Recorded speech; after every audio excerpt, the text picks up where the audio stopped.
شنیان باجار حسکه ایرو سبها خو به تماشاکرنا پیام ریبراپو پیشوازی کرن. شنیان دیار کرن که پیکانینا داخوازن ریبراپو ارکک دیروکی یا دوه هر کس رولا خو بلیزه.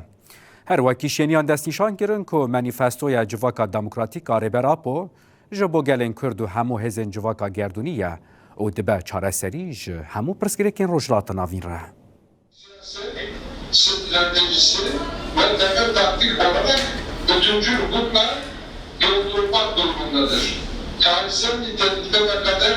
belirleyici bir süreçten bahsediyoruz. Sürecin geneli olarak راسي بعد 27 ساله يعني هيرو ما سركتي سر تلفزيون اديت يعني براسيك مرة شقت بحث بك نظام مرة نكنا وين سر زمان جبرجو انسان كي وكوي دندر زندان داشبو في قالي 27 ساله برخداني كر هل بتجيبو ديناندنا تشكيجي ريبر اوبو ببي تشجي ام تابلت بني انسان كي وكوي ديزا جذبه گرم ببم 27 ساله جبو في ملاتي برخداني هندر زندان دكر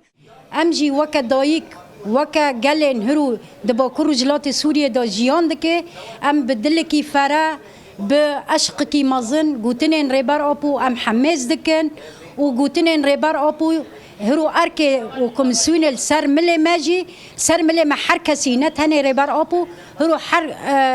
کس وک کسایات بار خو بارك خو هرو رابه جبرگ هرو مرحله کی گرینگ مرحله کی حساس ام در باز دبن وک هرو نتشتکی حسانه گریلا چک خدینه هفجی بانگا ریبر آپو بانگا آشیتیه جبرگ هرو تم حرتشت بشر بداوی نابه حرتشت بشر بسر ناکفه الا بدموکراسیه با آشیتیه هفجی بانگا ریبر آپویه جی دست پیکا ریبر آپو در بازی زندانا امرالیه بیه بانگا ریبر آپو نتنش بو گله کردش بو حمی گله بندسته